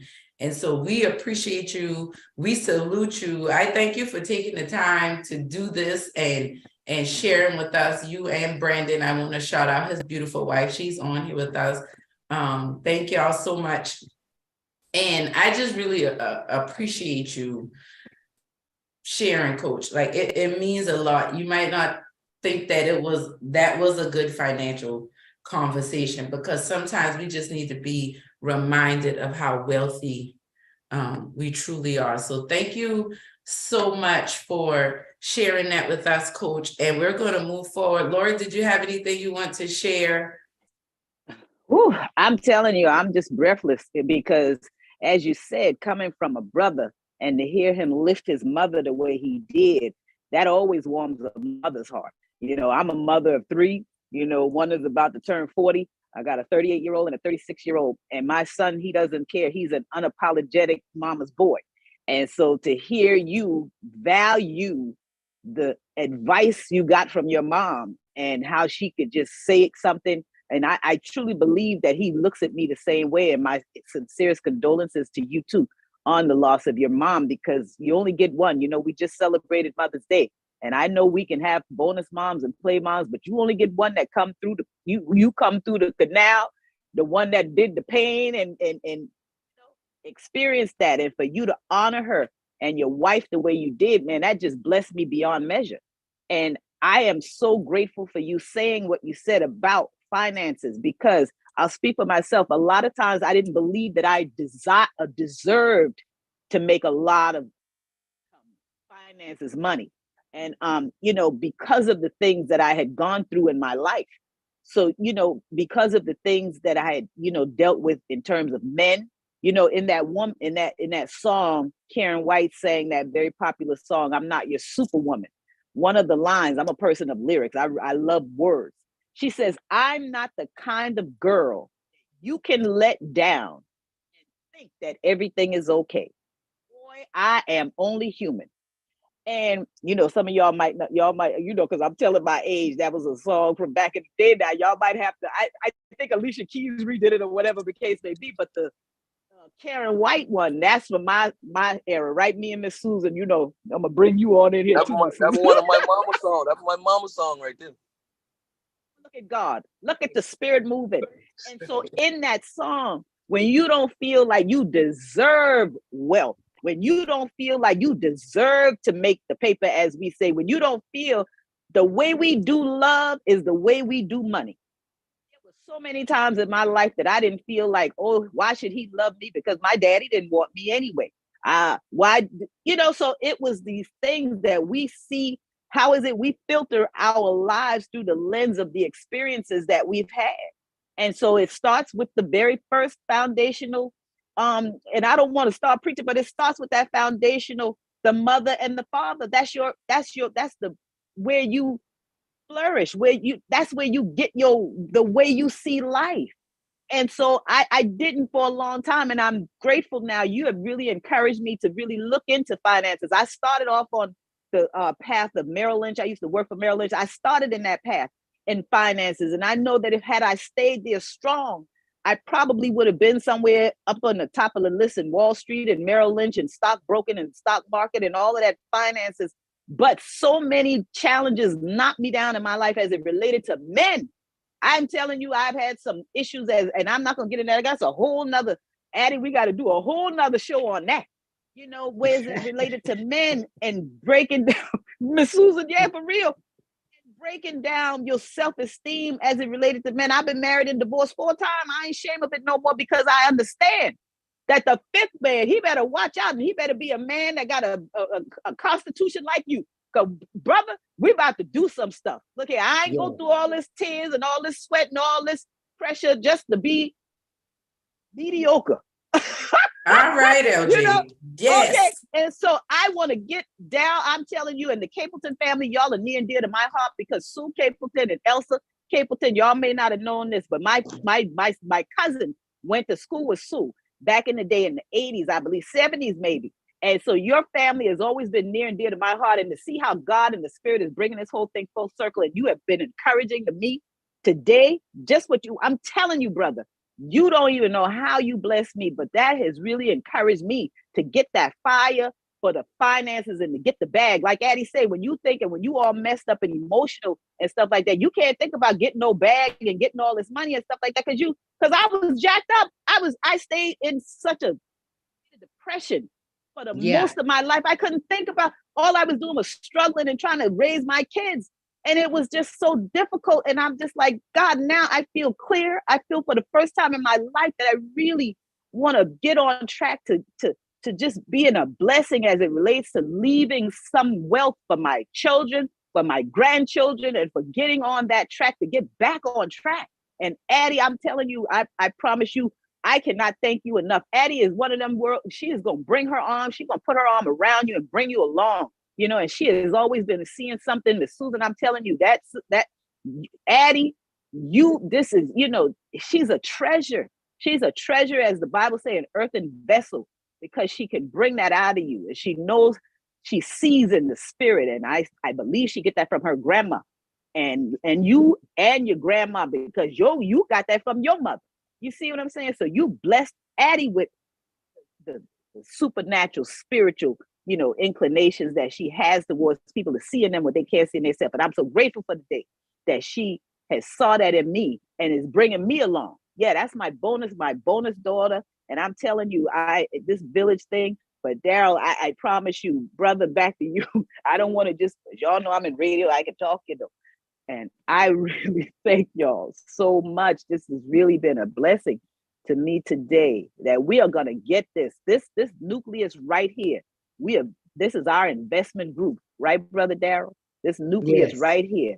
And so we're going to do that. We're going to clean it up. We're going to heal for real. That's what it's all about, being authentic and healing for real. And, this is work. It take a lot of work to really want to be healed for real and to really, move forward as a Black community in the African American community. So thank you for that. That blessed me. Whew. Thank you, Lord. Thank you so much, LG. That's awesome. That's awesome. That is absolutely awesome. That was good. I thank you for sharing. You got anything else on your heart, LG? You look like you holding back something. Not really, because you're gonna get me in the vein to start again. But I know how. No, you good. Well, I'm looking at the time, so you're right. We'll keep it moving. Yeah, because I get to introduce you, don't I? Yes, you do. I'm so grateful for that, because it'll allow me to expand on you even the more so. So we're going to get ready for, of course, our heart equity coach, and to hear her bless us today, our final speaker. And then, for those of us who are able to stay on, we can go some more into Q&A and, doing some more summary as it relates to what we have been blessed to be a part of here today. This has been an experience. So Adelai Brown, at 18 years old, Adelai Brown was a mother living on her own. And as she says, entangled in an abusive relationship. How many of us can relate to entanglements? So because of this, she now is able to use her early life experiences and her business, Addie BB LLC. And that is in honor of her grandma, Miss Susan Beach's mommy, Addie BB LLC, to help individuals, families, and organizations create purposeful solutions that help them to effectively and efficiently overcome internal and external conflict. Now, through her transformational speaking, coaching, and teaching abilities, Adelai, also known affectionately as the Heart Coach, has written 4 books. That's phenomenal. She's created multiple emotional wellness courses, and she has empowered more than 100,000 leaders, both live, online, with companies such as Amazon, Magazine. I got my copy of that Essence Magazine, and the 700 Club. There's no small thing now. She's recognized worldwide. Her company has also served numerous for-profit and not-for-profit companies, and she's mentored over 100 youth with a focus on mental and emotional health, wellness, and conflict resolution. She is a licensed real estate agent in the state of South Carolina, and she lives in Charleston, South Carolina with her husband, Kevin, and they have 4 children and 2 cats. So her motto is, if you heal your heart, you will transform your life. Now, that's a statement that Adelai is a living testimony, and her family is a witness too. So I present to you, and I'm going to, without further ado, just give the floor to the one and only Adelai Brown. Adelai, take it away. Let's give her a virtual round. That's right, Miss Susan. That's your baby. Thank you so much, LJ. I just want to thank you all for being here. Thank you all for taking the time to invest in your health and wellness with me. I'm really thankful for this space, and I'm thankful for everyone that has contributed in whatever way you have. Thank you for all of our speakers. I thank you for everyone that I've had conversations with, those of you that are registered, those of you here on Zoom, those of you out in our YouTube, on our Heartline Talk YouTube channel. If you have not subscribed, please subscribe to our YouTube channel so that you can get Heart Talks and other goodies from me and our tribe.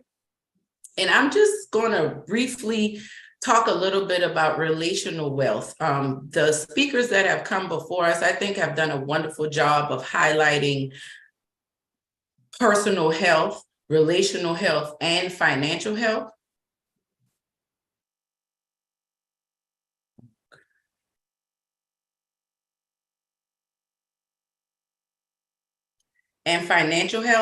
However, I just want to share a little bit that God put on my heart, really about why I wanted to do the event, and really this idea that I want to usher you all into as we get ready to bring it to a close. I do know that it's 1 o'clock and the event was scheduled to be over at 1. So if you have to leave, we completely understand.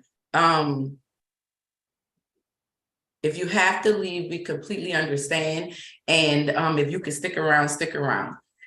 Now, I want to talk to you a little bit about this topic of Women's Health Week and mental health awareness was very important to me for a very personal reason.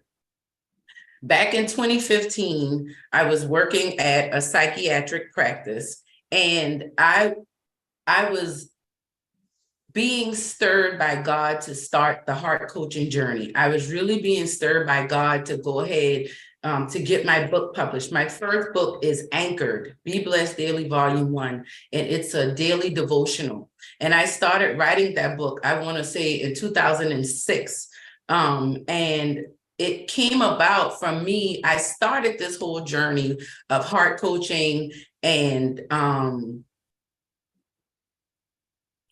let me back up a little bit. This is in me, right? I call myself the heart coach because I was thinking of a way to package myself. But I've always been an encourager, and I feel like that's a gift that God has given me. And I want to share that because I feel like everything that I did in life that was not focused on this gift that God has given me has brought about some type of personal, relational, or financial trauma. A lot of what Dr. Wilder and my mom talked about earlier. So back in 2015, the Lord was really stirring me. It was time for me to quit my job. It was time for me to step out on faith and become an author and a coach. I had just launched Heart Talk. Heart Talk is our weekly women's empowerment session that I would do every Monday night. You get on the conference call for about an hour, hour and a half. And the Lord was telling me, I need more from you. I need you to get out of your comfort zone. Now, I was in a tough place in my personal life. I was struggling in my marriage. I was struggling. My oldest was coming into teenage years. I was still trying to figure out my relationship with myself and my mother.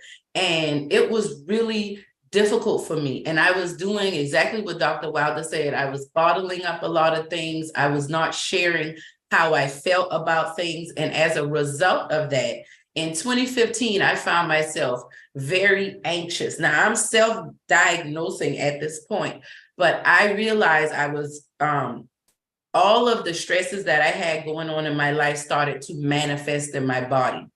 I was really anxious about my marriage. I was really anxious about my children. And speaking to what Coach D said, these are things that naturally came to me.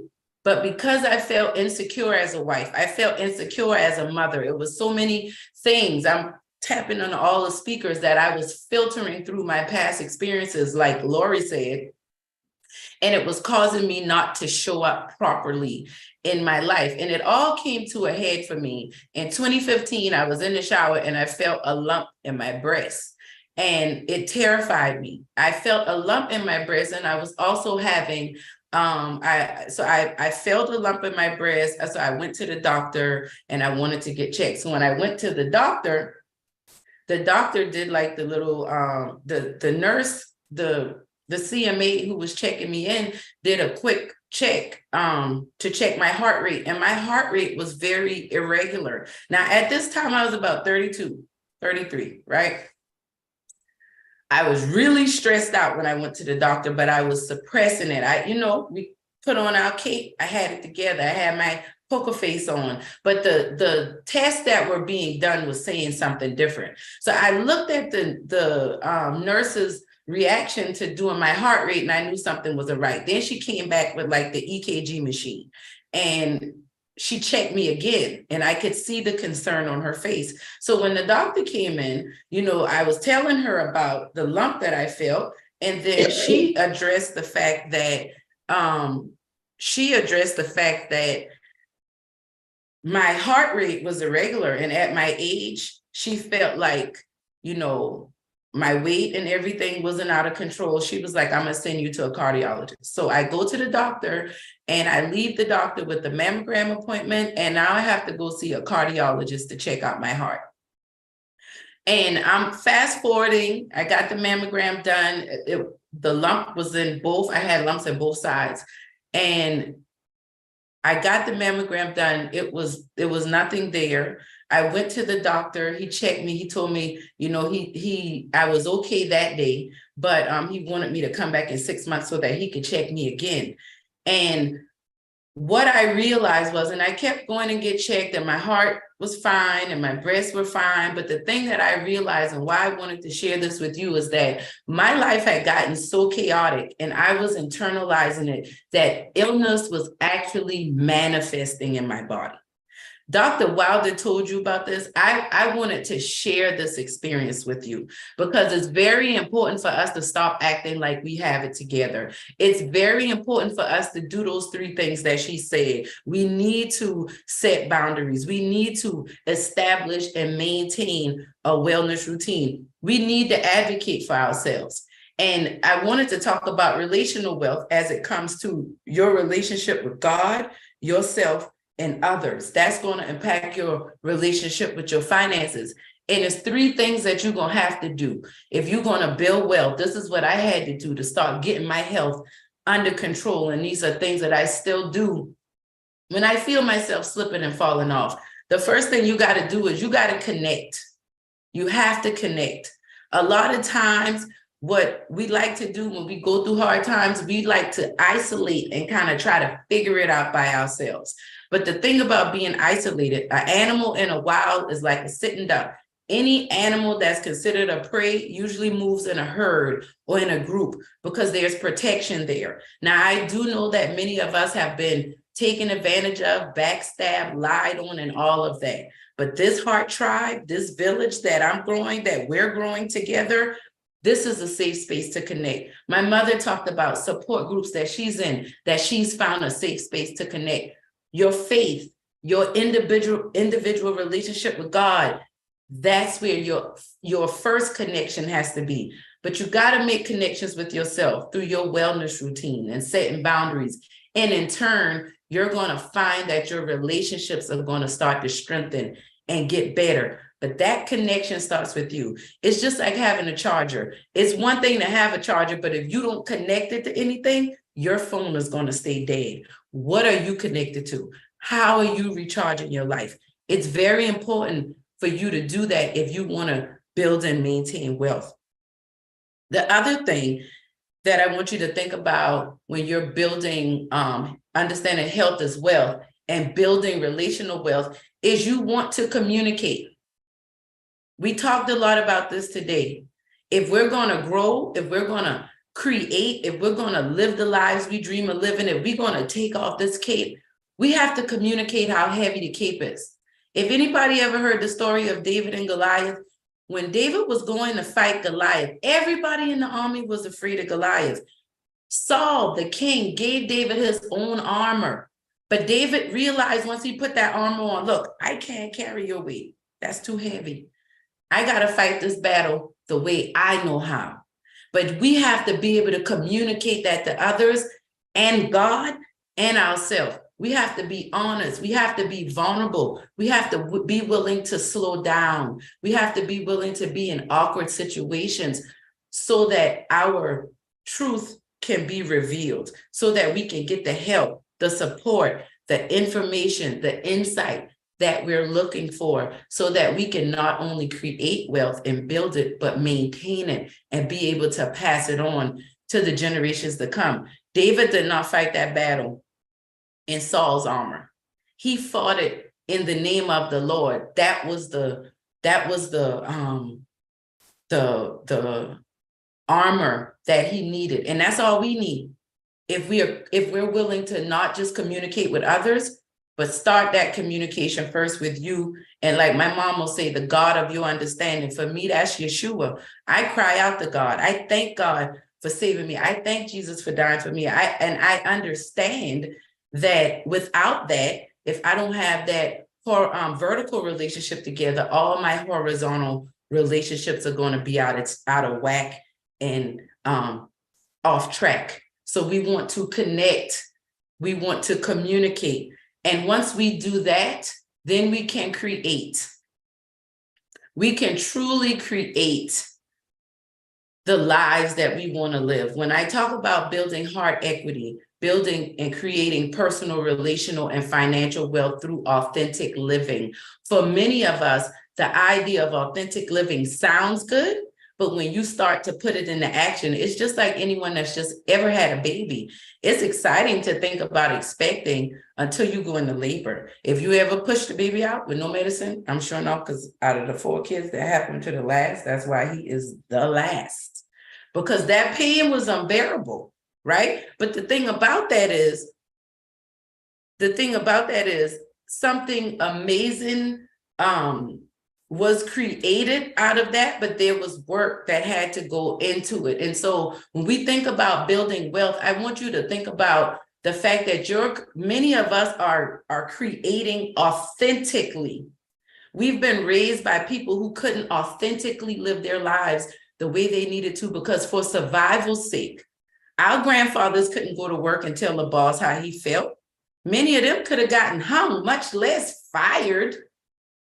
So we have to understand that for many of us, authentic living is different living. It is new living. It is a whole new way of being and doing and experiencing life.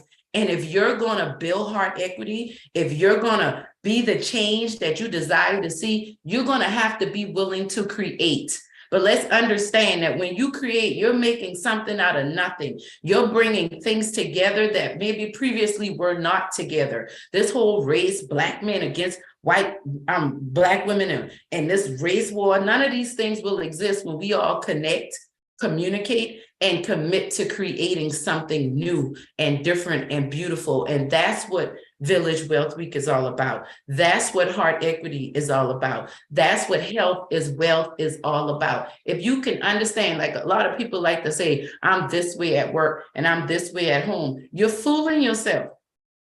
The same person shows up every place you go. What you're really saying is, I'm fake here, I act here, and I tell the truth there. Let's get to a space where we're willing to stand in our truth, no matter, like Dr. Wilder said, that's going to cause some people to fall off. Because my truth is, I'm not always on time. I'm not always going to remember what's going on. If you're going to get mad at me because I forgot, then we can't be friends already. I'm telling you that right now. But these are things, I'm not bragging about it. I work on these things, but we're going to have to be willing to stand in our own truth if we're going to build a strong foundation of wealth personally and out into our families and our communities. So remember, if you're going to build wealth, true wealth, you want to connect, you want to communicate so that you can create the authentically transformed life that God has created you to live and be in. And I thank you all for being here. I celebrate you all so much. And I just really wanted to share that with you because it was on my heart. But what was even more on my heart was being able to get back out and connect with you and spend this time, and not just spend this time, but I want you to see some of the amazing people that are in my life, some of the great people. I know a lot of times people like to think less of what they're doing, but I know in my tribe, in my circle, I have some amazing individuals, business owners. Like if you need to store furniture, if you need to buy, sell a house, if you need to smell good, you're trying to get in shape, if you need somebody to motivate you, if you need somebody to book a trip anywhere around the world and do the things you need to do, holla at your girl. That's what Village Wealth Week is all about. That's what the Heart Tribe is all about. We are about transforming our lives through authentic living. So I thank y'all for being here. We're at 1:13. I do want to open up for some Q&A. I really want to hear from you. I really want to know what you're thinking and what you're feeling. I know some people are at work and may not be able to talk. Please put it in the chat. Please go on YouTube and put it in the comments. Make sure you subscribe to our YouTube channel at Heartline Talk. Heartline Talk. You go there, you'll see us live there. But let me hear from you. How do you feel about it? Let's give all of our speakers and presenters and yourselves a round of applause for being here.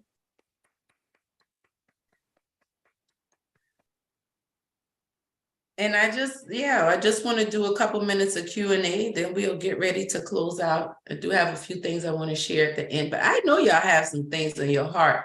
I'm going to check out if there are any comments on YouTube, but let me hear from everybody that's here. I just wanted to give a quick plug that this has always been on my heart. Adelai's message should be going out to the world. There's no reason why she shouldn't be at 1,000 followers on YouTube and getting paid to share this information. So if y'all can subscribe and send her links to everyone you know, She should be at 1,000 followers and getting paid for giving us this great information. Other people around the world are getting paid to give us a bunch of nonsense. You know, kids are making plenty of money and our coach isn't. That doesn't sit well with me. So subscribe.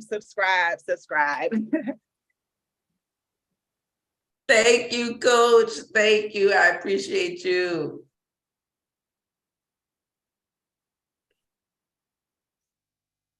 Anybody else want to share? Anybody else have? I'd like to say this has been an awesome forum, Adelai. Not just because you're my daughter, but you're doing an awesome job.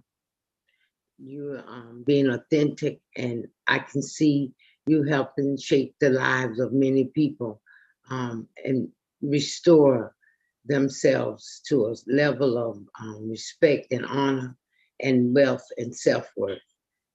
This has been great. I'd like to thank Dr. Wilder and Darryl Clapton for presenting. You're very informative, and I got a lot from your spiel to say, and I just thank you for being a part of this forum today. Love you, my baby girl. Love you too, Mommy. Thank you. And thank you for sharing. Mommy went straight professor mode on us today. I was not expecting that, but I was proud of her. I was like, oh, girlfriend is not playing with me today. Okay. So thank you so much, Mommy. That was absolutely. When we get off. I know you're gonna get me. I know. Anybody else? Brandon, you have anything you want to share? She gonna get me too. Man, come on off mute, Brandon. Okay. Hey, Brandon. We gonna get her soon. She gonna be teaching us how to be. Just glad to be here. That's it. Good to see you, Brandon. Brandon gonna be teaching us how to be better wives soon. Okay, it's coming, but we gotta warm her and Kevin. They gonna be our special guests. We throwing them out right now. We got them in the kitchen sink for a little while. We throwing them out right now. Okay. Good to see you. Anybody else want to share any comments? I would love to get some takeaways. Anybody with a good takeaway that you can share, put it in the chat, type it in YouTube. What is something that really blessed you during this session? Dr. Wilder, did you have something you wanted to share? You muted yourself.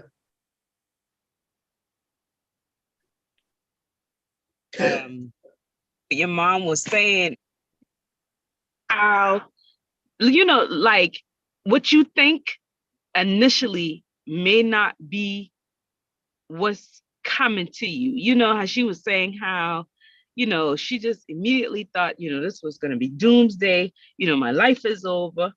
How am I going to be able to continue? But the fight that you have in you is what's inspiring me. Like, yes, this might be something that you have to, deal with, but it's not something that has to take over your life and keep you stagnant in a place of feeling, like, what's the next step or how to put that next foot in front of the other. So just listening to you. And I think, honestly, that's what I needed to hear today.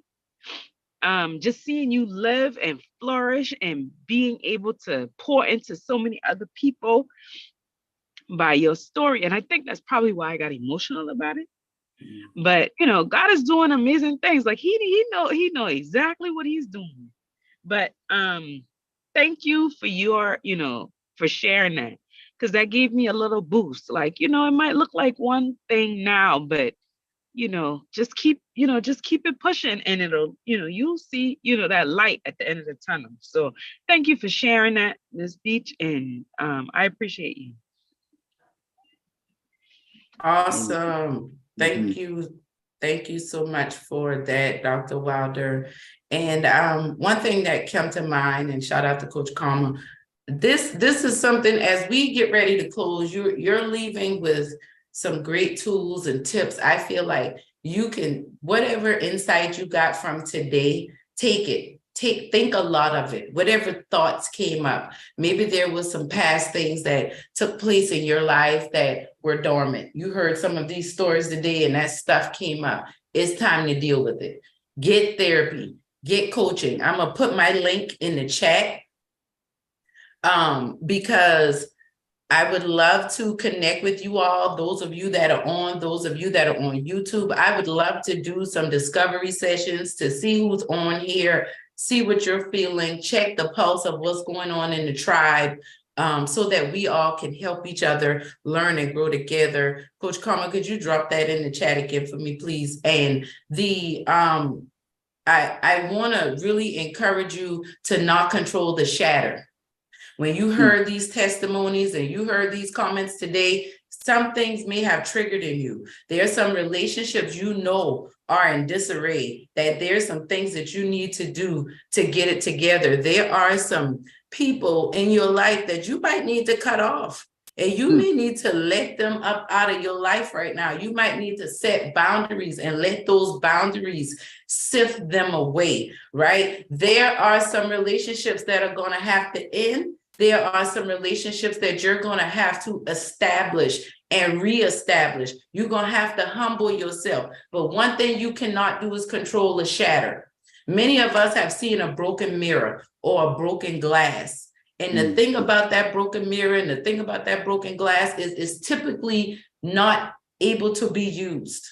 Now, you could still see yourself, but the danger that you're in hurting yourself, cutting yourself, and bleeding all over everyone else is usually not worth it. You typically want to go ahead and let that thing break and shatter and do whatever it needs to do so that you can clean it up. So you're not walking through the kitchen and get glass in your foot later. Let's be real. Because this stuff, listen, that glass in your foot, that's a little piece of glass, but it'll have you on your feet for days and weeks. And that's what the experience in your life have done.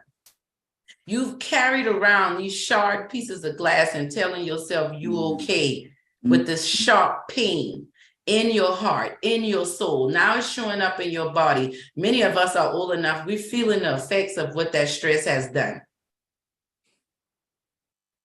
I'm not trying to end in doom and gloom. I'm being realistic. We'll leave here on an emotional high and then you will think about and go back to your normal daily living. I'm trying to disrupt that. I want you to see something different. I want you to see value in that shattering, because you know in that shattering something new can be created, but not from that. We're not trying to put new wine in old wineskin. Right? So with that being said, my link is in the chat and I would love to connect with you all. If you have not connected with me, go to the website, theheartconnections.com. It has links to everything that I'm doing, my YouTube channel. You can get on the scheduling site. There's a link in the chat. I would love to talk to each and every one of you all individually. Let's talk about ways that you can be in the Heart Tribe, ways that I may be able to support you, and ways that we can build heart equity together. But I just really want to encourage you to remember that your health is your wealth. Taking care of yourself, setting boundaries, right? Understanding your value. Coach D did a good job, I think, of affirming us from a man's voice, hearing that from a man who is not going to lie to us. That's one thing he's not going to do, even if he got hurt your feelings. And that's why I love him. I'm thankful for that. So I know everything we heard today was from a sincere space. I thank you all for taking this time. I would love to stay connected with you. Go to my website. Let's get on this calendar. Let's start talking. And we will have another Village Wealth Week to come. So if you have registered for this event, you will get more correspondence. I want you to stay connected, right? So get on the YouTube channel. You'll be getting information from there. Get on the calendar. Let's have some time together. And I just want to thank y'all for being here. This has been our Village Wealth Week. Health is wealth. I am Adelai Brown, your heart coach. And I want to thank you, Heart Tribe, for taking this time to have our lunch and learn in celebration of Women's Health Week, of Mental Health Awareness Month. Let's go love on our men, our women, our children, our community, and let's build this heart equity together. I love y'all, and y'all have a wonderful day. And give yourselves a round of applause as we end our session today. Love y'all so much.